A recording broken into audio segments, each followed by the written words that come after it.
Merci Jérémy. Donc on va pouvoir, attaquer dans le vif du sujet.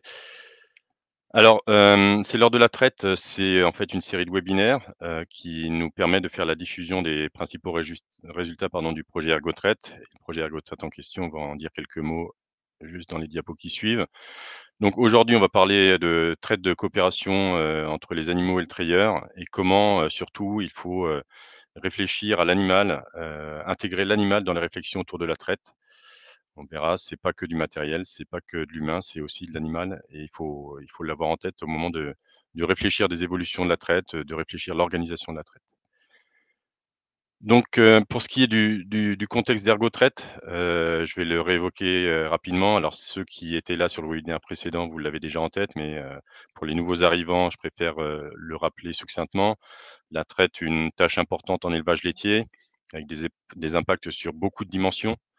Des impacts qui sont pas toujours si simples que ça à dimensionner, tout simplement parce que, les structures laitières et le contexte laitier, est en perpétuelle évolution. On a encore des choses dont vous entendez parler là depuis le début de l'année par rapport aux élections chambres et j'en passe. Donc il y a des choses qui sont en mouvement tout le temps et avec, des variations au sein d'une même exploitation, mais aussi entre les exploitations. Ce qui fait que ce qui va être vrai pour les uns ne sera pas forcément vrai pour les autres. Ce qui est certain, c'est que, si on n'y prend pas garde, l'activité de traite pourrait être un point sensible de la filière laitière, dans le sens où, il y a des secteurs sur lesquels, la traite pourrait, purement et simplement disparaître faute de combattants, d'une certaine façon et donc il y a un besoin d'améliorer, l'activité de ce métier qui est un métier noble parmi d'autres et notamment pour que la traite conventionnelle reste une possibilité réaliste, à la traite robotisée qui certes se développe énormément, mais qui, ne représente aujourd'hui qu'une vingtaine de pourcents, de la traite au niveau national. Alors c'est certes 20 tendance à aller vers 30 à horizon 2030, mais il reste encore de la traite conventionnelle aujourd'hui et a priori, il en restera encore demain. Donc fort de ce constat-là, le CASDAR, IP Ergotraite, vise à optimiser la traite, et notamment à orienter vers des traites de qualité et des traites attractives et avec une approche, qui est multidimensionnelle, multipartenariale, d'où le CASDAR IP, innovation et partenariat et en essayant de n'oublier personne dans les travaux et dans la logique de réflexion, pour certes parler d'amélioration, ergonomique, via la biomécanique, mais pas que, tout en pensant au bien-être des animaux et à cette notion de one welfare qu'on va évoquer juste après. Sachant que, le confort, des animaux et de leurs treilleurs sont quand même assez, étroitement liés, en tout cas pour de nombreuses dimensions. Et donc, ce CASDAR, il a été conduit en partenariat entre l'Institut de l'élevage, la Chambre d'agriculture, de Bretagne, Comodal, qui est une entreprise qui travaille sur la 3D et sur l'imagerie, la Caisse centrale de MSA et l'Institut, Agro Rennes-Angers pour la partie, filière pédagogique. Et vous avez ici, les objectifs, hein, je l'ai évoqué, optimisation globale de la traite, renforcement de l'attractivité pardon des métiers de trayeur et aussi, tant qu'à faire, maintenir, voire améliorer les conditions de bien-être animal à la traite. Et donc aujourd'hui, on va faire le focus sur des résultats de l'action 2 et notamment sur, la façon dont on a essayé, d'aborder ces liens qui peuvent exister entre traite et comportement des animaux, le comportement des animaux étant, une des dimensions, du bien-être animal. Ou en tout cas, en se disant que si ça se passe bien, elles savent nous le montrer et inversement. Alors, avant d'aller sur les résultats, un petit point sur alors on pourrait dire la théorie, mais je vous rassure, ce n'est pas que de la théorie, loin de là. On s'aperçoit dans la pratique qu'on a tout un tas d'indicateurs, ou d'éléments ou même de publications qui vont dans ce sens. Déjà, ce qu'il faut avoir en tête, c'est que la traite, c'est avant tout et surtout un triptyque d'intervenants. Ça, les gens qui me connaissent bien, ils savent que je le rabâche, assez régulièrement, mais à juste titre. Tout n'est pas mécanique. Oui, certes, on est sur la traite mécanique aujourd'hui avec, un matériel de traite qui va permettre de l'éjection et l'évacuation du lait pendant la traite, mais il y a pas que ça. Il faut pas oublier que, on traite avant tout un animal et que, quelque matériel que ce soit, même sur la traite robotisée, on a un éleveur ou un trayeur qui doit participer, soit pour la pose des gobelets à minima, soit pour le paramétrage, du fonctionnement du robot, si on parle de traite robotisée. Et si on veut aller plus loin, tout ça est même dans un contexte bien particulier qui est propre à l'élevage, C'est ce qui fait que, les mêmes bâches Primotion par exemple, 2 trayeurs sortis de la même école, équipés du même matériel, de telle couleur, heu, mais au nord et au sud de la France, seront dans des contextes différents et potentiellement avec des interactions qui vont être, un peu différentes de ce qu'on peut avoir, dans le secteur, de l'auto élevage.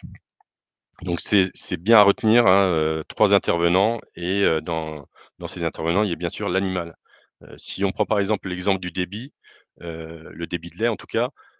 ça va être ce qui est en capacité à donner l'animal, avec, un matériel qui va être plus ou moins en capacité à évacuer ce lait, donné par l'animal, mais aussi un matériel qui va permettre ou compromettre, l'éjection maximum du lait et puis un trayeur qui, en tout cas sur la traite conventionnelle, va stimuler cet animal et va permettre que l'éjection du lait soit plus ou moins rapide. Alors justement, tout à l'heure, on parlait d'interaction entre, animaux et trayeurs, c'est ce que j'ai commencé à appeler depuis quelque temps le cercle vertueux de la traite. Et c'est quelque chose qu'on a proposé, dans différentes présentations au niveau de colloques et notamment du colloque One Welfare de l'année dernière. C'est cette idée que, la traite de qualité qui est ce qu'on est censé viser, savoir, définie internationalement comme une traite complète. On va recueillir la grande majorité du lait, en tout cas le lait disponible, on va en reparler tout à l'heure. Une traite rapide parce que, ni les trayeurs ni les animaux ont de temps à perdre et inversement, plus la traite, dure et plus ça va être pénible et pour les trayeurs, mais aussi pour les animaux et asymptomatique dans le sens où, on doit, garder notre outil de travail, d'un jour sur l'autre et l'outil de travail, alors sans que ça soit péjoratif, loin de là, hein, c'est plutôt une illustration, bah, c'est aussi l'animal et notamment son treillis et ce treillis, il faut qu'il soit, préservé. La santé de la mamelle doit être, préservée le mieux possible, donc le bien-être de l'animal et ça, c'est ce qui devrait faire que, les trayons vont être faciles à traire parce qu'ils vont être souples, ils vont être réactifs et qu'on va avoir aussi des animaux qui vont être coopératifs, donc qui vont être plutôt, tranquilles à la traite, et de ce fait-là, on va avoir des interfaces de traite donc la principale à laquelle on pense, c'est l'interface entre le trayon et le manchon trayeur qui vont être stables, étanches et donc c'est là qu'on devrait avoir normalement des émissions de lait optimum, tout simplement parce que l'animal va donner facilement son lait, on va y revenir juste après, mais aussi parce que le matériel de traite va être en capacité à donner satisfaction et évacuer ce lait donné par l'animal. Derrière, c'est moins d'accidents de traite et on en revient à la traite de qualité et donc tout ça normalement va s'enchaîner dans le bon sens et il suffit malheureusement parfois d'un grain de sable, d'une anomalie à un moment donné, alors ça peut être lié, à l'intervention, d'un externe, ça peut être un changement dans le fonctionnement de la machine, ça peut être tout un tas de choses qui vont faire que, il va y avoir un grain de sable dans l'engrenage et ça va être, plus compliqué d'avoir une traite de qualité pour tous. Alors, quand je vous disais tout à l'heure, hein, la traite, de qualité ou traite adaptée. Moi d'ailleurs, je préfère qu'on parle de traite adaptée plutôt que de traite de qualité parce que derrière le terme de qualité, il y a aussi, d'autres dimensions, notamment liées au lait. Mais en tout cas adaptée dans le sens où elle doit être adaptée à l'animal, mais aussi potentiellement, à ce qu'en attend le trayeur, hein. Il y a aussi tout un tas de discussions sur, ce que doit être la traite, du point de vue des trayeurs. Il y a des gens qui tolèrent qu'elle soit plus ou moins longue, il y a des gens qui ont besoin de se réassurer, il y en a d'autres qui ont besoin d'accéder à des nouvelles technologies pour s'y retrouver. Donc globalement, peu importe, le tout, c'est qu'elle soit adaptée aux animaux, bien sûr, à leurs caractéristiques. Sur le webinaire de la semaine dernière, on parlait notamment des gabarits des animaux et du fait que les mamelles étaient placées relativement hautes. Donc il y a quand même besoin d'avoir au moins un système de contention, voire éventuellement des dispositifs, de traite, qui permettent d'atteindre ces trayons les plus hauts. Mais il faut aussi que ça soit adapté, par rapport à ce qu'est le trayeur, par rapport à son gabarit lui aussi, mais aussi par rapport à ses attentes et si on pousse si on pousse pardon le bouchon un peu plus loin, ça doit être aussi adapté au matériel, du moins d'une certaine façon, le bien-être du matériel est à rechercher. En tout cas, les conditions qui vont permettre que le matériel qu'on a choisi à un moment donné ou qu'on est en train de faire évoluer, s'adapte à ce qu'est ou ce que sera la traite demain. Il faut savoir que tous les matériels sont en capacité de fonctionner, potentiellement. C'est d'ailleurs pour ça qu'on les retrouve encore sur le marché. Par contre, il y a parfois des situations où ils ne sont pas, mis dans des conditions optimales pour pouvoir donner satisfaction. Alors c'est d'ailleurs des conditions qui sont des conditions liées au montage, ou voire même à la réflexion du matériel en amont, mais c'est aussi les conditions qui sont liées, à la façon dont ça va interagir avec les animaux et à la façon dont les treilleurs vont s'adapter plus ou moins bien à ces matériels en question. Il faut savoir que le matériel doit être choisi en fonction des animaux, mais aussi en fonction de ce qu'attend le traieur. Mais le traieur doit normalement aussi s'adapter, alors certes à la marge et le moins possible si le matériel est bien choisi, mais doit s'adapter à la marge, à ce matériel et notamment dans des situations où on a des animaux ou des traites atypiques, comme par exemple les traites au pot, pour les fraiches vélées ou des choses de ce type-là. Toujours dans les choses qu'il faut avoir en tête et puis qui illustrent bien, la façon dont, l'animal fonctionne et peut interagir, c'est, notamment par rapport à l'éjection du lait. On l'a dit, la qualité, de la traite, ça passe aussi par une traite complète et rapide et pour qu'elle soit rapide, il faut que le sphincter s'ouvre le plus grand possible pour que le lait produit par l'animal et stocké, au niveau de la mamelle puisse s'écouler, vers le treillon et que la machine derrière puisse, ouvrir ce sphincter et évacuer le lait et la descente du lait, en fait, se fait sous l'action d'une hormone qui est l'ocytocine qui va, permettre, de par, son action sur ce qu'on appelle les cellules myofibrilles qui sont autour des alvéoles qui sécrètent de lait, d'évacuer ce lait, stagnant, dans les alvéoles vers les canaux, puis vers la citerne, de la mamelle, puis la citerne des trayons et c'est ce lait-là, qui est appelé, lait citernal qu'on va pouvoir récupérer. Inversement, dans des situations où l'animal est pas dans de bonnes, conditions, d'ambiance et de traite, le risque, c'est qu'elle sécrète de l'adrénaline, hein. Ça, c'est une hormone qui est plutôt bien connue comme étant «l'hormone de la peur» entre guillemets et cette adrénaline va avoir tendance à contrer, l'action efficace de l'ocytocine. Alors a priori, en, en en amenant à la constriction des vaisseaux sanguins qui amènent, l'ocytocine à la mamelle. Donc ça, c'est quand même quelque chose d'important parce que notamment quand on parle d'interaction entre, l'animal, le matériel et trayeur, il y a pas mal de choses qui tournent autour de cette décharge d'ocytocine qui doit être la plus complète et la plus qualitative possible. Alors notamment parce que, une vache est ainsi fait que, il y a, une trentaine de pourcents du lait qui est citernal, qui va être ici, stocké dans la citerne de la mamelle, dans les trayons majoritairement, enfin dans la citerne du trayon et aussi un petit peu dans les canaux, qui irriguent, la mamelle et les différentes alvéoles. Alors c'est 30 pour les vaches, il faut le savoir. Pour d'autres, espèces, les chèvres, les brebis, ça peut être différent. La chèvre, par exemple, c'est tout l'inverse. On a 70 du lait qui est là au niveau de la citerne. Mais la vache, on est quand même sur 30 de citernal et entre 60 et 70 de lait alvéolaire et c'est ce lait alvéolaire qui représente la majorité du lait que produit la vache qu'il faut aller récupérer de par la bonne volonté de l'animal, en tout cas si possible et de par, l'éjection d'ocytocine enfin la production d'ocytocine qui va permettre l'éjection du lait. Et puis il reste, entre 5 et 10 de lait résiduel. C'est le lait qui va être, piégé dans les alvéoles, qu'on va avoir du mal à vidanger, et d'ailleurs qu'il ne faut pas normalement à la vidanger parce que pour y arriver, on est plutôt, dans l'obligation que dans l'autorisation de l'animal d'une certaine façon, puisque ça se fait la plupart du temps par des alors de manière expérimentale bien sûr, hein, mais par des piqûres d'ocytocine pour aller, bien vidanger la mamelle dans le cadre de suivi bien particulier. Et donc on l'évoquait à l'instant, hein, l'ocytocine, c'est l'hormone qu'il faut favoriser et inversement l'adrénaline, qu'il faut éviter. Et vous avez ici, une courbe théorique qui représente, le niveau d'ocytocine dans le sang après la stimulation qui se fait en T0 et on voit que, comme tous les constituants dans le sang et notamment les hormones, l'ocytocine arrive progressivement pour arriver à son niveau, maximum, dans la minute qui suit, la stimulation et va perdurer, à son niveau maximum dans le sang pendant, 4 à 5 minutes avant d'être dégradé progressivement dans l'organisme. Et ça, c'est ce qui se passe pour quasiment toutes les hormones, hein, la circulation sanguine fait que, ces constituants vont passer par, le foie principalement, mais aussi par les reins et tout ça va être, métabolisé et dégradé. Donc si on veut que la traite soit efficace, qu'on profite de la compression des alvéoles et l'évacuation du lait vers la citerne, il est quand même intéressant d'avoir une traite qui va se produire pendant le plateau, optimal, du niveau de cytocine et éviter d'aller poser ou trop tôt au risque d'agresser un peu la mamelle parce que, tout n'est pas fait encore pour que le lait s'évacue correctement ou alors trop tard et avec un niveau d'ocytocine qui va faire qu'on ne va pas, récupérer comme il se doit, le lait alvéolaire et dans le cas d'une une situation plus compliquée où les animaux vont être stressés, bah, malheureusement, on va avoir, cette action de l'adrénaline qui est sécrétée par les surrénales qui vont venir, contrarier, l'arrivée de l'ocytocine à la mamelle. Et enfin, dernière illustration là sur ces aspects, un peu plus théoriques, bah, on parle parfois de bimodalité, sans forcément que ça soit toujours bien compris. La bimodalité, bah, en fait, c'est cette illustration d'une situation où l'animal a été mal stimulé et où l'ocytocine n'a pas pu faire son effet, comme prévu. Et donc là où on s'attend à avoir une courbe,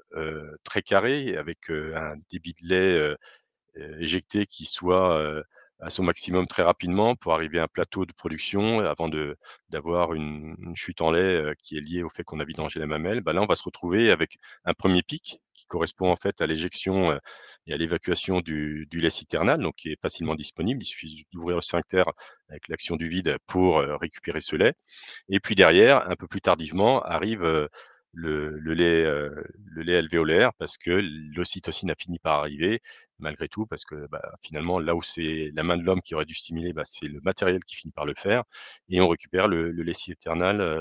d'abord, puis le lait alvéolaire ensuite. Et on voit que ce qui interpelle, c'est qu'on a un niveau, de débit maximum qui est pas exactement le même. Donc par rapport à des dispositifs de suivi des débits, ça peut être contrarié ou contrariant, notamment, si on gère de la dépose automatique, par exemple. Et puis on voit aussi qu'on a un temps de traite qui est différent, avec ici, un temps de traite, qui est, au moins de moitié plus long et ça peut être des fois même plus compliqué, hein. Là, on était plutôt gentil, mais on a parfois des cinétiques qui décollent pas en termes de débit, qui restent en dessous des 1 litre minute et qui durent sans qu'on ait la possibilité de réintervenir par la suite. Donc voilà, ça c'était pour les on va dire les bases théoriques, mais en tout cas ce qu'il faut avoir en tête pour bien comprendre la suite. Et donc justement, dans le cadre du projet ErgoTrade, ce qu'on a voulu regarder, c'est, là, on avait essayé de caractériser, la traite sur des systèmes de traite de référence, sur d'autres aspects, sur par exemple, la stabilité du vide, sur, les interventions ergonomiques. Bah, là, on a voulu regarder, comment on pourrait travailler sur les liens entre qualité de la traite d'un côté et comportement des animaux de l'autre, avec l'hypothèse que, les 2 seraient liés de par, le cercle vertueux de la traite dont on parlait tout à l'heure. Et donc ça a été fait à ce jour sur, 2 installations de traite en ferme expérimentale, pour, bah, justement avoir des facilités à travailler sur le cadrage méthodologique parce que c'est quand même pas quelque chose qui est si simple que ça à faire et qui pour le coup n'avait pas été fait en bovin en tout cas puisqu'on avait déjà, travaillé un équivalent en caprins ou au moins commencé à travailler parce que c'est quand même un travail de longue haleine. Et donc on a travaillé sur, l'installation de traite de Trévarez dans le Finistère et l'installation de la Blanche Maison dans la Manche. Et pourquoi on a choisi ces 2 fermes? Tout simplement parce qu'elles sont sur le même type d'installation de traite, à savoir une traite par l'arrière et par contre dans une situation, on est sur une installation, avec un troupeau de Primostein et aussi et surtout une installation qui commence à avoir déjà un petit peu d'âge et sur l'autre, on est sur une installation avec des normandes et une installation toute récente puisqu'elle a été, rénovée et mise en route, l'année dernière ou l'année précédente. Et donc ce qu'on a fait sur ces 2 fermes-là, c'est qu'on a été suivre des traites, traite du matin et traite du soir, puisqu'on est sur des traites qui en général sont un peu différentes, avec des quantités de lait différentes, des moments dans la journée qui peuvent expliquer, différentes choses, des animaux plus ou moins, fatigués de ce qui s'est passé dans la journée ou alors des températures aussi qui peuvent être différentes. Et d'ailleurs, ces suivis de traite ont été faits, dans l'été, alors pour plusieurs raisons, et d'une parce que la période estivale interpelle notamment par rapport à certains contextes où on peut avoir des mouches qui viennent perturber les animaux, mais aussi et surtout parce que, en termes de déroulement du projet et en termes de disponibilité des équipes sur ces fermes expérimentales, c'était les moments les plus propices. Et donc on a suivi ces traites avec, heu, ce qu'on appelle des suivis ou des observations de traite experts, dans le sens où, en plus de la personne qui suivait la traite, à savoir moi, on était sur, des mesures et des acquisitions de données via différents dispositifs. Le Lacto Recorder TrueTest, qui est en fait un dispositif qui permet de travailler sur les productions laitières, mais aussi sur les cinétiques d'éjection du lait. Donc ce dispositif-là enregistre les débits de lait en instantané au niveau du tuyau long à lait toutes les 0,7 secondes. Donc on a un suivi très, très précis de l'éjection du lait. Le Vadia, qui est un dispositif qu'on utilise déjà au niveau de la traite depuis quelques années, qui enregistre les variations de vide sur 4 points de mesure et donc c'est un dispositif qu'on installe en fixe sur les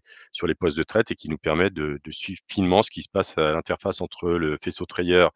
et le traitement, donc globalement entre la machine à traire et l'animal, et avec la possibilité d'avoir aussi, la le loisir de capturer certaines interventions des trayeurs et notamment, sur ces 2 dispositifs-là, que ce soit le Lactocorder ou le Vadia, on arrive assez facilement à repérer cette fameuse bimodalité dont on parlait tout à l'heure, et d'ailleurs les courbes que vous voyez là, c'est, des simplifications de courbes Lactocorder, et en fait, bah, pour le Vadia, vous voyez quasiment l'inverse, à savoir que le vide va avoir tendance à remonter sur ces phases, où le débit de lait il est en train de redescendre et inversement. Et enfin, autre dispositif pour suivre le comportement des animaux, ça a été, des caméras, l'équivalent des GoPro, si ce n'est que là, c'est des Apex Cam, c'est des dispositifs, quasiment de même qualité, mais largement moins chers, et qui nous permettaient de suivre, et les pratiques du trayeur pour justement essayer de comprendre ce qui se trame, au niveau de la traite et qui peut expliquer certaines des variations qu'on a vues plus tôt, et qui nous permettent aussi, de manière, on va dire «traditionnelle» entre guillemets, de suivre le mouvement des animaux. Parce que justement, en termes d'innovation, on a travaillé avec des petits capteurs, qui sont les AX3 et les AX6 suivant le nombre de dimensions qui sont suivies. Donc ici, là, on a les 3 axes X, Y, Z. Ici, on a les 3 axes plus le roulis autour des axes, et donc ces accéléromètres nous ont permis de suivre, le mouvement des animaux pour la X3, enfin les AX3, et le mouvement des trayeurs pour les AX6. Alors le mouvement des trayeurs, pour le moment, on l'a pas valorisé. C'était, avant tout pour, se créer une base de données par rapport à ces interventions que peuvent faire les trayeurs, et je vous le rappellerai, enfin, je vous le redirai aussi tout à l'heure, la valorisation des données des accéléromètres est encore en cours parce qu'on est sur des bases de données qui sont quand même, très, très conséquentes. Alors c'était déjà le cas, pour le Lactocorder et pour le Vadia. On a aujourd'hui une bonne pratique de ces 2 outils-là, mais là on est sur quelque chose de très nouveau, et en plus qu'il faut, confronter au suivi d'activité par caméra pour bien, segmenter les tâches et faire, soit un éthogramme, soit un suivi, d'activité pour les trieurs. Et donc vous avez ici là, une image, capturée sur une des caméras qui vous montre la juxtaposition ou la concomitance de ces différents dispositifs avec le lactocorder qui est ici là sur le tuyau lent à lait qui nous permet de suivre les débits, de lait. Le Vadia qui est positionné sur le faisceau trayeur et qui permet de suivre les variations de vide. Les activimètres qui sont, ici là pour les animaux, derrière ces bacs de pâturons, roses. Les caméras, là, vous en voyez une, sur un côté qui en fait, filme le cas opposé, et c'est, celle du cas opposé justement qui a pris cette image-là, et vous voyez ma pomme en train de suivre, le déroulement de la traite parce que, bah, comme tout nouveau matériel, il faut aussi, confronter ça aux approches, existantes, qui font un peu référence, et aujourd'hui, l'approche de référence, c'est l'observation de traite par un technicien ou un agent, qui a l'habitude de faire ces observations-là, et avec, des prises de temps et des prises d'événements, sur papier qui sont après, débriefées. Donc pour vous donner quelques idées pardon, de comment ça a été géré, on a d'abord donc fait les captations de données, c'est ce que vous avez vu sur les photos précédentes. Derrière, on a été analyser, les corps de données, indépendamment les uns des autres. On a déjà travaillé sur la qualité de la traite avec le Lactocorder, puis la base de données Vadia, puis les bases de données, sur le comportement des animaux, donc les éthogrammes qu'on a fait en suivant les vidéos, et le suivi, d'activité via les activimètres, et bien sûr, le plus intéressant à la fin de tout ça, c'est la mise en relation des 2 approches pour, justement rechercher le lien entre qualité de traite et comportement des animaux. Alors, vous allez vous dire: «Bah, oui, OK, mais à quoi ça ressemble justement toutes ces bases de données et toutes ces valorisations, de façon, déconnectée, appareil par appareil?» Bah, là, vous avez, sur les slides qui suivent, des exemples de ce que peuvent donner et les bases de données et les valorisations graphiques. Donc vous avez ici, ce qui ressort d'un Lactocorder True Test. Donc c'est 2 choses, c'est d'abord, un tableau, une base de données sur lequel on retrouve pour chaque animal qui a été suivi, Il faut savoir que et pour le lactocorder et pour les Vadia, c'est des dispositifs qui sont mis en fixe sur les postes de traite. Donc là, en général, on équipe, 2 postes de traite, soit d'un côté et de l'autre, si c'est judicieux, soit 2 postes côte à côte, quand c'est plus facile. En tout cas, sur ces dispositifs-là, il faut, prévoir en amont ce qu'on a envie de faire et ce qu'on a envie de regarder pour bien installer son matériel. Et donc, c'est un tableau de données dans lesquels on a des durées, des différentes phases, par exemple la phase de préparation, la phase où le lait est évacué. C'est, des variations de débit, c'est, des incidents. C'est tout un tas de choses qui permettent derrière de faire des synthèses, à la traite, puisque là, par exemple, sur ce tableau-là, vous avez, une quinzaine d'animaux. Bah, derrière, ce qui est intéressant, c'est pas forcément l'animal en tant que tel, mais c'est la synthèse que vous allez pouvoir faire de ces animaux qui ont été suivis, de laquelle synthèse, vous allez essayer d'en retirer une image de ce qu'est la traite sur le troupeau. Et donc individuellement, bah, ça vous sort ces courbes. Vous avez ici en bleu, la cinétique d'éjection du lait pour un animal, avec ici la montée en lait, le plateau et puis là, on voit qu'il y a des quartiers qui sont en train de se tarir les uns derrière les autres avant d'arriver à la fin de la traite. Et après, vous avez des informations complémentaires qui sont, la conductivité et le moussage qu'on regarde de façon, annexe et ici la notification des bimodalités, en tout cas ce que l'appareil considère comme une bimodalité et le repérage des incidents de traite. Là aussi, ce que l'appareil considère comme un incident. Donc ça, c'est pour le lactocorder, donc pour la cinétique d'éjection du lait. Vous avez ici, une illustration de ce qu'est, un suivi, VADIA. Alors je vous ai pas mis la base de données parce qu'elle est complètement imbuvable. C'est en fait un fichier texte avec, toutes les 500 alors non, c'est l'inverse, 500 fois par seconde, les niveaux de vide qui sont enregistrés sur les 4 voies, donc c'est quelque chose qui est monstrueux et derrière, heureusement, on a des outils dédiés qui nous permettent de faire ces valorisations-là et en fait, le Vadia, il va enregistrer les différentes vaches qui passent sur le poste de traite. Donc ici, là, on voit que potentiellement, il y a eu 5 vaches et on va découper les animaux pour aller ressortir, 3 choses. D'abord, la valorisation de la variation du vide sous le crayon. Donc ça, c'est, rien qu'à voir, la courbe, je peux vous dire que c'est Trévarès puisqu'on voit qu'on a des variations, cycliques du vide et en fait qui sont liées au fait que sur Trévarès, on a un capteur enfin pas un capteur, on a un compteur à lait qui accumule du lait avant de le vidanger. C'est ça qui fait qu'en fait, on a une variation de vide cyclique ici au niveau de la courbe verte, donc le vide au niveau du tuyau court lait, donc l'équivalent du vide sous le treillon. Et vous avez ici, les vides au niveau des embouchures, donc sur la partie haute du manchon trayeur, ce qui va permettre de caractériser, heu, la stabilité, de l'interface entre le treillon et le manchon et plus on va avoir un vide stable et plus,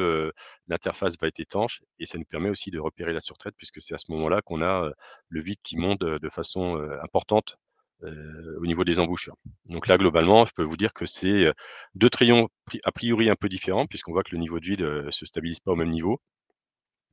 Sûrement un trayon un peu plus gros que l'autre.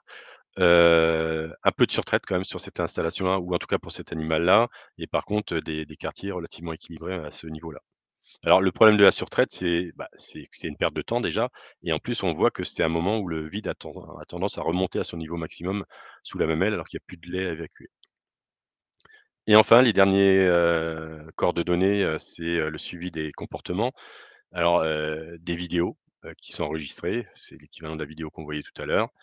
et puis c'est, la nouveauté, des études de mouvement par des accéléromètres qui, permettent de suivre sur 3 axes ce qui se passe. Alors en général, ce qu'on fait, c'est qu'on évacue, 2 des axes parce qu'un seul suffit. Un animal, quand il donne un coup de patte, c'est avant tout et surtout en levant la patte, donc on a surtout gardé, l'axe vertical et vous avez ici, là, sur cette période-là, la durée de la traite et à chaque fois qu'on a, un pic important, ça veut dire qu'on a eu un mouvement de patte, assez conséquent et après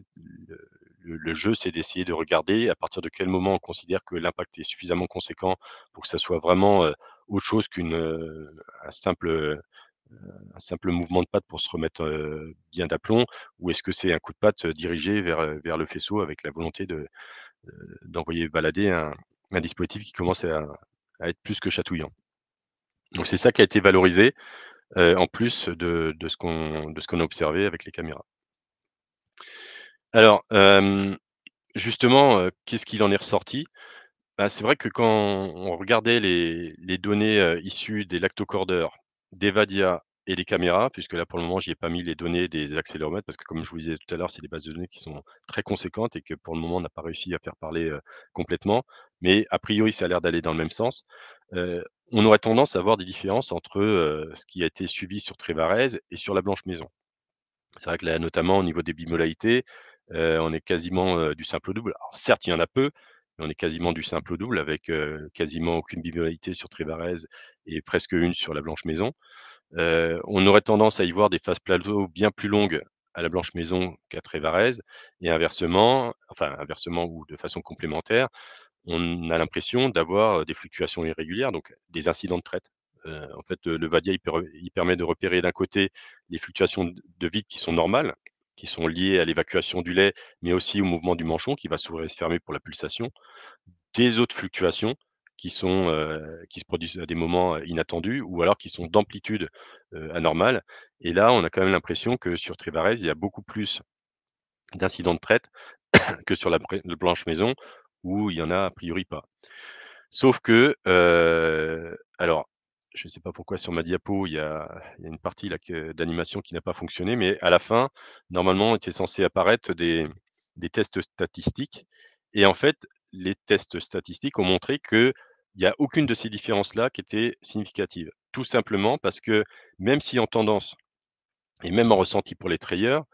on avait, des différences entre les 2 sites et donc on se disait: «Bah, voilà, ça y est, on a réussi à montrer qu'il y a des différences, entre les 2 sites» et donc du coup, il y a un lien entre, des qualités de traite qui sont différentes, on va dire une traite a priori un peu plus qualitative sur la Blanche Maison avec une installation plus récente et une traite un peu dégradée sur Trévarèse avec une installation beaucoup plus ancienne.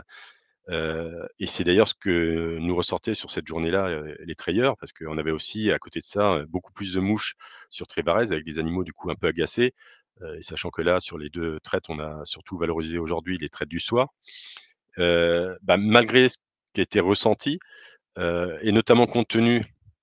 de ce qu'on voit sur ces colonnes-là, à savoir les écarts-types, à savoir, le fait qu'on a des fortes disparités entre la façon dont les animaux vont réagir à telle ou telle chose, que ce soit la qualité de la traite, mais aussi à l'environnement avec la présence des mouches, avec aussi ma présence, dans la zone de traite qui peut perturber. Bah, en fait, on n'arrive pas à se dire qu'on a, la possibilité de clairement et définitivement démontrer qu'il y a bien un lien entre, la qualité de la traite et le comportement des animaux. Il y a certes des tendances, mais pour le moment, on est encore sur des travaux, exploratoires, donc il y a encore tout un tas de travail à poursuivre là-dessus, mais en tout cas des choses qui sont encourageantes et puis vous allez le voir de toute façon, c'est vraiment quelque chose qui en vaut la chandelle. Alors du coup, le tableau, on va dire démasqué, de la dernière colonne, ce qui était normalement prévu, vous l'aurez, dans le replay. On va faire un correctif là avec Jérémy pour que vous puissiez avoir cette version, débloquée. Et donc si vous voulez en savoir plus, il y a, une présentation flash qui a été fait aux 3 R. Il y a un article là qui est disponible, ou qui en tout cas sera prochainement disponible, qui reprend la totalité de cette expérimentation et puis je vous invite à voir aussi les éléments, de communication qui vont être faits, à l'issue de la fin du projet. Donc en conclusion, si on veut aller vers une traite durable, dans le sens où, une traite adaptée, c'est aussi quelque part une traite durable puisque, ben, au niveau social, les travailleurs vont s'y retrouver. Au niveau du pendant on va dire écologique de la durabilité de la traite, bah, les animaux et leur bien-être va être respecté et puis, bah, quelque part, on l'a dit, hein, une traite efficace, adaptée, ça va être aussi une traite, avec des intérêts économiques. Bah, on a tout intérêt à prendre en compte, les particularités des animaux de l'élevage et ça, c'est ce qu'on dit, quand on réfléchit avec un éleveur à une évolution d'installation de traite, ce qu'on lui dit: «OK, c'est quoi tes attentes? Mais aussi, c'est quoi les caractéristiques de ton troupeau?» On va pas forcément, mettre en place les mêmes dispositifs si on est en train de traire des Primochènes et des Jersiaises. Ça paraît relativement évident et ça rappelle, à ce qu'on a fait sur le premier webinaire. Mais si on a des animaux qui sont plus ou moins, on va dire, d'un naturel, dynamique, on va dire ça comme ça et inversement de l'autre côté, d'un naturel plutôt calme. On va pas forcément, gérer, le projet de la même façon et ce qu'il faut se dire, c'est aussi que parfois, c'est un peu comme ce qu'on dit les chiens, mais le troupeau est aussi à l'image de son maître, dans le sens où, le comportement, la façon de traire des treilleurs a en général un impact sur les animaux et l'inverse est aussi vrai. Donc c'est là où, quoi qu'il arrive, de toute façon, on a tout intérêt à conseiller à ce que la traite soit calme, que les treilleurs interviennent, de la façon la plus posée possible pour que, justement on profite d'animaux qui vont être dans de bonnes conditions et qui vont donner leur lait, en bonne et due forme sans qu'on ait d'incident de traite, au-delà que le strict minimum, ce qui peut arriver une fois de temps en temps. Alors il faut aussi prendre en compte le fait que on l'a évoqué tout à l'heure, hein, il y a des variations aussi en intra-exploitation, dans le sens où, bah, les animaux, vivent leur vie d'une certaine façon et donc évoluent en carrière, évoluent au niveau physiologique dans le cours d'une lactation et il va toujours y avoir des moments donnés où il va falloir s'adapter à la particularité de l'animal. À minima et ça va être incontournable, sauf cas très, très particuliers, mais au fait que juste après vélage, il y a des traites particulières qu'il faut gérer de façon là aussi particulière. Et le principe, c'est que si vous gérez bien ces moments un peu plus particuliers, un peu plus complexes, que vont être, le post-vélage ou ce que va être, un moment donné où l'animal, pour, X raisons, va être sur une situation un peu plus complexe avec, gestion de mammites ou autre et plus vous avez de chances d'avoir, derrière des traites classiques, en dehors de ces événements particuliers qui vont être faciles à gérer. Donc c'est là aussi où ça s'auto-alimente, c'est-à-dire que si les animaux arrivent, dès leur plus jeune âge, en tant que génisse au niveau de la salle de traite et que ça se passe bien, bah, en général, ça se passera bien dans la carrière et inversement, si c'est déjà compliqué au départ, c'est rare que ça s'améliore autant que la normale progressivement. Donc ce qu'il faut, c'est viser une traite de qualité ou en tout cas une traite adaptée pour tous. C'est-à-dire pour l'animal, ça c'est ce qu'on vient d'évoquer, mais aussi pour le trayeur et même pour que, le matériel en ressort gagnant. Heu, c'est ce que j'évoquais tout à l'heure, hein, il faut pas attendre de solutions miracles au niveau de la traite. Il y a différentes possibilités qui ne deviennent des solutions que si justement ces possibilités sont adaptées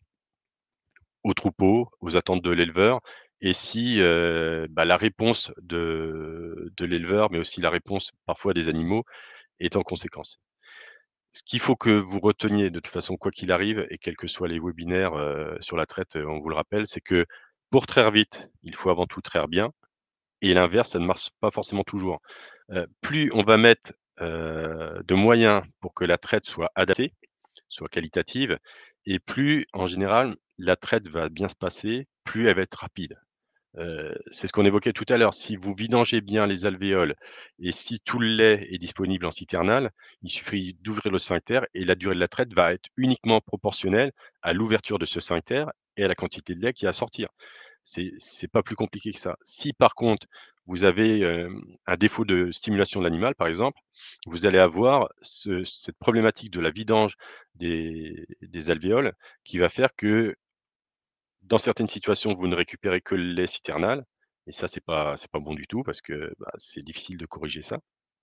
Ou alors, dans la meilleure des situations, vous récupérez une partie du lait alvéolaire, mais pas la totalité. Et donc vous allez, sur certains réglages, ou sur certains matériels, avoir du mal à limiter la surtraite, au moins sur certains des quartiers, qui sont les premiers finis. Et ça va être une traite qui va être, dégradante pour l'intégrité des trayons et en fait, vous allez rentrer dans une spirale, problématique, à l'inverse du cercle vertueux dont on parlait tout à l'heure. Et donc effectivement, bah, les animaux ont leur mot à dire d'une certaine façon. Et bon, on l'a vu tout à l'heure, hein, sur la diapo une des diapos précédentes, même si on a du mal aujourd'hui encore à démontrer, ces liens qu'il y a, on voit bien qu'il y a des tendances,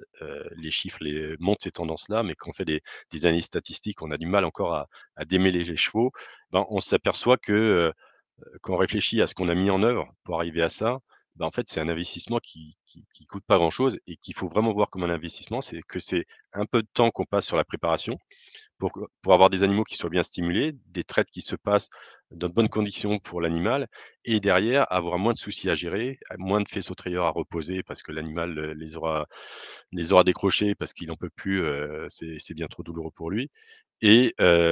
si on va encore plus loin, c'est moins de mammites, c'est moins de problématiques à gérer, des animaux qui vont venir plus facilement en salle de traite et ça, c'est pas négligeable. Parce qu'on l'a vu, dans le webinaire précédent, ce qui coûte souvent aux éleveurs, c'est le temps de circulation. Alors certes, ce temps de circulation, il est aussi lié à la configuration du bâtiment, la communication entre le bâtiment et la salle de traite, mais pas que. Si on a des animaux qui sont plutôt de bon allant pour aller en salle de traite, ça va se passer d'autant mieux et derrière, on va sûrement y gagner. Donc au global, ça coûte rien d'essayer et la plupart du temps, à minima, ça ne dégrade pas la situation et la plupart du temps, ça va même, plutôt l'améliorer. Donc voilà, je vous laisserai le temps de poser des questions, mais juste avant de répondre à ces questions en particulier, un grand merci pour votre participation et vous rappeler que, dans cette série de 6 webinaires, on était là sur le deuxième, il y en a encore 4 à venir et le prochain, c'est lundi prochain sur la même heure et on abordera les nouvelles technologies pour accompagner la traite. On vous parlera de motion capture, on vous parlera encore un petit peu de ce qu'on a vu tout à l'heure, à savoir les lactocorders, les vadia. Et tous ces éléments, vous les retrouverez sur le mini site Ergotraite qui est hébergé sur le site de l'Institut de l'élevage. Voilà, alors je vais regarder ce qu'il en est au niveau des questions. N'hésitez pas à les mettre sur le chat. Et donc effectivement, Jérémy, a mis le lien vers le replay des webinaires sur le chat. Pas de questions?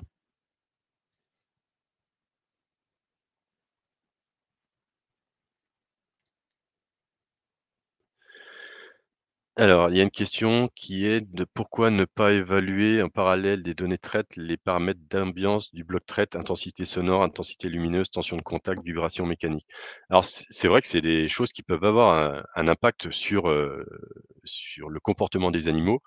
voire même parfois sur le comportement de l'humain, hein, c'est vrai qu'il y a des ambiances de travail dans lesquelles il est plus ou moins facile, d'intervenir.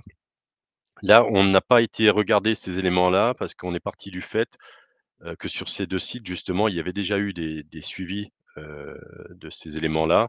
En tout cas, pour tout ce qui était, niveau sonore, éclairage, on est dans des situations qui sont loin d'être exécrables. Pour ce qui est des diagnostics électriques, il y a des choses qui sont faits régulièrement et puis c'est aussi et surtout parce qu'on n'a pas toujours la possibilité d'aller regarder, tous ces éléments en complément. Là, on avait déjà des corps de données qui étaient assez monstrueux et s'il faut aller regarder d'autres bases de données en collatéral, ça devient vite compliqué. Par contre, complètement d'accord sur le fait que ça peut se regarder. Alors, moi, j'aurais tendance à dire que c'est des choses qui vont avoir un intérêt en deuxième intention, dans le sens où, ce qui est intéressant, c'est d'essayer de regarder ce qu'on a déjà en termes de déroulement de la traite et de comportement des animaux et si on a des choses qu'on n'arrive pas à expliquer, c'est là où il est intéressant de se dire: «Bon OK, creusons plus loin, regardons s'il y a des niveaux sonores qui posent pas de problème, s'il y a pas un niveau d'éclairage» et notamment les bovins sont très sensibles aux transitions lumineuses. Est-ce qu'il n'y a pas des courants, parasites ou des courants vagabonds qui posent problème ou je ne sais quoi d'autre? Donc effectivement, pour ceux que ça intéresse, il y a des publications là-dessus, notamment nos collègues, d'Agroscope, hein, qui est l'équivalent suisse, de l'Institut de l'élevage qui, du temps où la traite était encore travaillée dans ce pays-là, avait fait un travail intéressant sur, les vibrations mécaniques pendant la traite. Heu, alors oui, c'est des choses qui interpellent, mais c'est un peu comme d'autres approches de la traite, hein, je pense notamment à la géobiologie, hein, qui interpelle certes, mais qui ne devrait pas normalement être déployée en première intention. Il y a quand même beaucoup à résoudre la plupart du temps en travaillant sur, la conformité, de l'installation de traite, la logique des pratiques mises en place et sans qu'il faille pousser, aussi loin dans ces autres domaines.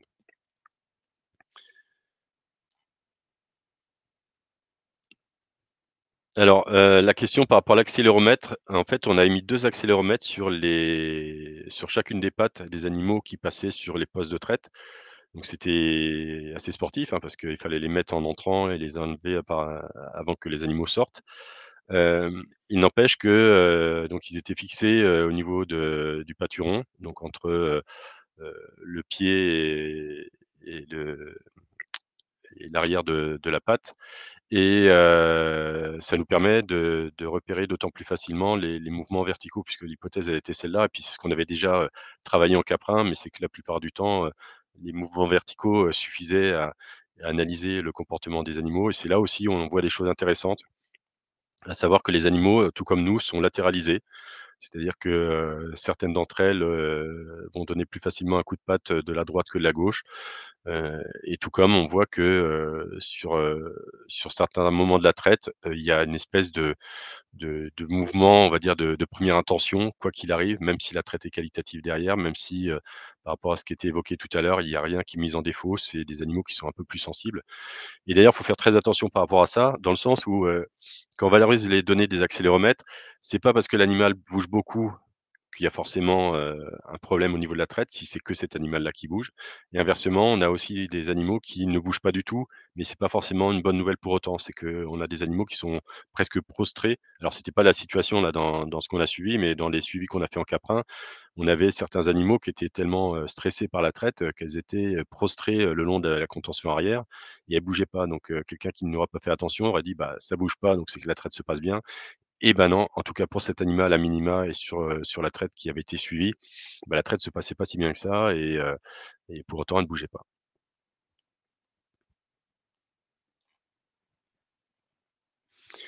Alors il y a une question sur le fait de savoir si on observe des différences selon nombre de trayeurs.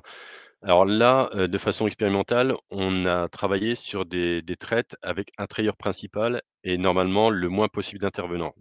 On fait souvent comme ça, hein, quand on aborde des choses de façon expérimentale, on essaye de se débrouiller pour que, on arrive à démêler facilement qui a fait quoi et pourquoi. Il n'empêche que sur, Trévarez, en fin de traite, on commençait à avoir un peu plus d'intervenants parce que c'est leur façon de fonctionner, hein, il y a un traiteur principal et puis des gens qui, en fonction de ce qu'ils ont à faire ou de ce qu'ils viennent de finir, viennent donner un coup de main ou viennent prendre de l'information et cetera. La plupart du temps, quand on est sur des intervenants habituels, et qui, on va dire, sont dans une logique de cohérence au niveau des pratiques, ça ne change pas forcément beaucoup les choses, si ce n'est que pour nous, c'est beaucoup plus compliqué parce qu'il faut suivre différents intervenants, qui parfois passent sur les postes qu'on est en train de suivre. Par contre, si on a des intervenants extérieurs que les animaux ne connaissent pas et si on est sur des troupeaux qui ont justement pas l'habitude de voir des gens qui viennent de l'extérieur, ça peut éventuellement changer un tout petit peu ce qu'on est en train de suivre. Mais c'est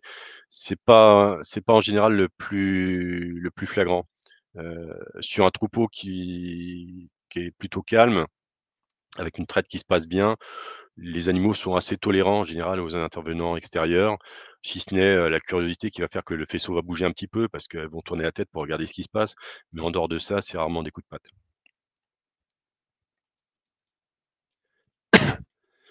Alors il y a une autre question, est-ce qu'on a été sur des données biométriques, du type, rythme cardiaque et cetera? Non, pas dans le cadre de ce projet parce que, certes on voulait, aller jeter un œil du côté du bien-être des animaux, mais on n'est pas sur un projet bien-être. Il faut pas oublier que, on était avant tout et surtout sur, des améliorations de la traite pour le trayeur. Par contre, ce qu'on voulait éviter, c'est de ne pas jeter à minima un œil sur ce qui se passait pour les animaux. Parce que comme on l'a évoqué tout à l'heure, ce qui se passe pour les animaux va se répercuter sur le trayeur. Par contre, si on veut vraiment travailler très finement sur, le bien-être animal, sur le comportement, c'est sûr qu'il est intéressant d'aller travailler sur d'autres données, notamment le rythme cardiaque. Aujourd'hui, on a des dispositifs qui permettent d'enregistrer, beaucoup de choses, et avec des coûts, tout à fait raisonnables. Donc il y a le rythme cardiaque et puis il y a aussi, tout le suivi, hormonal au niveau de prise de sang qui peuvent être faits. Mais ça, on ne l'a pas fait, parce qu'on est sur des éléments qui sont, un peu borderline par rapport à notre projet. Mais par contre, c'est clair que c'est quelque chose qui est intéressant et si on doit donner une suite, hem on va dire, à ces travaux sur le lien entre, le bien-être des animaux et le déroulement de la traite, il est certain qu'on ira vers ces données-là et d'ailleurs on a déposé un projet, tout récemment au niveau de la région Pays de Loire, qui, sera aussi une première entrée en matière pour, voir comment avec les nouvelles technologies d'aujourd'hui, mais aussi avec des choses qu'on gère, différemment, sur d'autres thématiques, comme les analyses sanguines et cetera, on peut aller caractériser encore plus finement la traite et notamment dans une logique, là, dans le projet dont je parle, qui est d'évaluer des matériels à l'once, bien sûr, de leur fonctionnement mécanique, mais aussi à l'once de ce que ça apporte en termes de confort pour les animaux et pour le traiteur.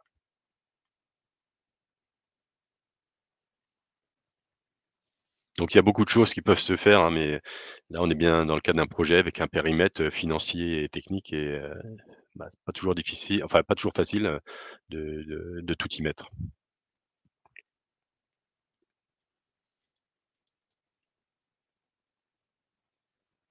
Alors, là, je vois une autre question sur le fait que, des études ont été faites sur l'agitation du foie des vaches une fois en salle de traite. Est-ce qu'elles urinent? Est-ce qu'elles défèquent? Oui, effectivement.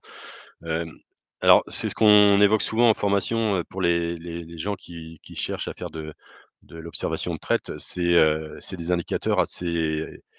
fréquents du fait qu'il y a quelque chose qui se passe pas forcément bien. Quand on voit des animaux qui commencent à uriner, à déféquer pendant la traite, c'est